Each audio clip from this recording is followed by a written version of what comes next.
Très chers amis, vous avez pu lire au fil des différents tracts que nous avons pu diffuser que la sécurité faisait partie de nos préoccupations essentielles. Par ailleurs, je n'ai pas attendu la campagne électorale qui s'annonce pour vous présenter les différents points formalisant la sécurité, tels que l'effectif de la police municipale, la vidéoprotection, la caserne des sapeurs-pompiers et bien d'autres choses encore. La police municipale. Bien que la sécurité soit du domaine régalien, force est de constater que le budget de l'État n'arrive pas ou plus à compenser l'ensemble des demandes en effectifs de police et de gendarmes. Donc, les communes se trouvent dans l'obligation d'avoir leur propre police municipale. En ce qui concerne la commune de Sénas, nous avons dans un premier temps fait le choix, plutôt que d'augmenter les effectifs, de procéder à la mise en place de 12 caméras de vidéoprotection. Non pas 6 comme j'ai pu le lire au sein d'un questionnaire, émanant d'élus qui avaient voté le budget pour les 12 caméras que la commune possède actuellement. Nous avons prévu également 6 caméras supplémentaires, ce qui portera le parc de vidéoprotection à 18. Si nous avons tardé à mettre en place cette seconde phase, cela est dû tout simplement au fait qu'en déposant nos dossiers en mars, nous bénéficierons de 50% d'aide de l'État. L'installation se fera dans la continuité. Par là même, nous éviterons une dépense supplémentaire prise sur les deniers du contribuable.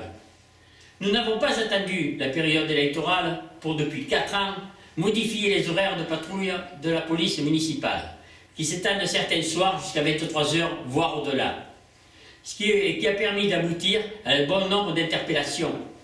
Nous n'avons pas attendu la période électorale pour parler d'augmentation des effectifs, que nous voulions déjà porter à 8. Cela n'a pu se réaliser en raison du choix que nous avons porté sur l'installation de la vidéoprotection. Et je défie quiconque qui a fait partie de l'Assemblée délibérante de me prouver le contraire. Nous n'avons pas attendu la période électorale pour améliorer l'éclairage public, car cela fait partie intégrante de l'amélioration de la sécurité et élimine dans certains quartiers le sentiment d'insécurité. Nous n'avons pas attendu la période électorale pour installer des candélabres supplémentaires en des lieux où l'obscurité était totale et génératrice de cambriolage, vol de véhicules ou autres délits. Nous n'avons pas attendu la période électorale pour inscrire au sein de notre PLU l'amélioration de notre réseau routier, l'amélioration du stationnement et surtout l'amélioration du sens de circulation, au regard de l'augmentation de la population et des futures constructions à venir. Nos propositions. Il nous faut absolument augmenter nos effectifs, afin d'étendre l'amplitude horaire de leur patrouille en incluant les week-ends. Même si le dimanche, notre village semble calme, une présence policière est nécessaire, afin de veiller à la sécurité des personnes et des biens de notre commune. Nous ferons l'acquisition d'un second véhicule et de 2 motos tout-terrain, car nous avons endurance des problèmes de squatteurs et surtout de stupéfiants. Il a été constaté la présence de seringues, laissant penser que la consommation de stupéfiants se fait à certains endroits, suite à des rêves partis. Ces motos permettront des déplacements rapides endurance et au sein des chemins vicinaux ou autres, afin de pouvoir intercepter des éventuels fauteurs de troubles, qui se déplacent avec des engins 2 roues, un échappement libre nuisant à la tranquillité publique, et par là même pouvant être les auteurs de certains méfaits. La caserne des sapeurs-pompiers. Le président Jean-Noël Guérini sera sur notre commune, comme je vous l'ai déjà indiqué, où il doit venir rencontrer l'ensemble des sapeurs-pompiers professionnels et volontaires, afin de leur annoncer la décision qui sera prise par le SDIS, en ce qui concerne notre caserne. Je pense que, quelle que soit la décision du président, celle-ci devrait conforter nos valeureux soldats du feu, sur le fait que, quoi que puissent en dire certains mauvais esprits, je me suis énormément impliqué avec le président du SDIS, le colonel Dujardin, directeur départemental, pour que ce projet puisse devenir réalité. Là non plus, je n'ai pas attendu d'être en période électorale pour m'activer depuis de nombreuses années afin d'aboutir à un dénouement qui devrait satisfaire nos sapeurs-pompiers. L'éclairage public. Nous allons continuer notre campagne d'amélioration concernant notre parc en éclairage public. 330 000 € ont déjà été provisionnés à hauteur de 110 000 € par an pour les 3 prochaines années à venir.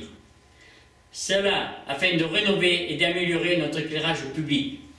160 000 € seront également provisionnés en ce qui concerne l'extension de notre éclairage public. D'autres sommes feront l'objet de décisions modificatives au sein de notre budget 2014.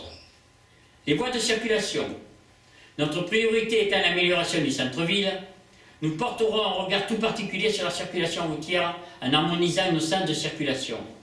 Car force est de constater que les nouvelles constructions en accession à la propriété autorisée par la municipalité attirent un flux beaucoup plus important d'automobilistes ou engins à deux roues.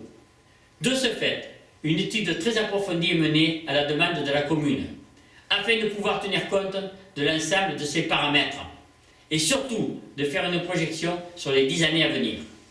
Sachant que nous n'augmenterons pas la population au-delà de 8000 habitants, ceci d'ici 2020. Nous devons fluidifier notre circulation, faciliter celle des piétons, construire ou élargir certains trottoirs, tenir compte d'alvéoles de livraison plutôt que d'avoir des arrêts en double fil. Donc là aussi, mes très chers amis, nous n'avons pas attendu la période électorale pour y penser. Mais toutes ces études demandent du temps, de la réflexion et surtout un coût global que nous devons répartir, tant au niveau de la réalisation que des emprunts sur les 5 prochaines années. Pour ne point faire de mauvais jeux de mots, sécurisons-nous, sécurisez-vous, en continuant à faire confiance à un homme, une équipe, une municipalité qui par son dynamisme, son sens de la perspective, sa logique en matière de sécurité, vous donnera l'ensemble des réponses au travers de son programme à vos différentes attentes, en s'engageant à vous donner des garanties financières et techniques sur la faisabilité de l'ensemble de ces projets. Je vous demande donc de continuer à nous aider par votre vote utile au soir du 23 mars, en faisant confiance à mon équipe et à moi-même, afin que nous puissions mener à bien un programme dans le domaine de la sécurité pour répondre à l'ensemble de vos attentes, pour continuer à vivre bien et mieux sur notre commune. Je crois en vous, vous croyez en moi, alors ensemble continuons à avancer.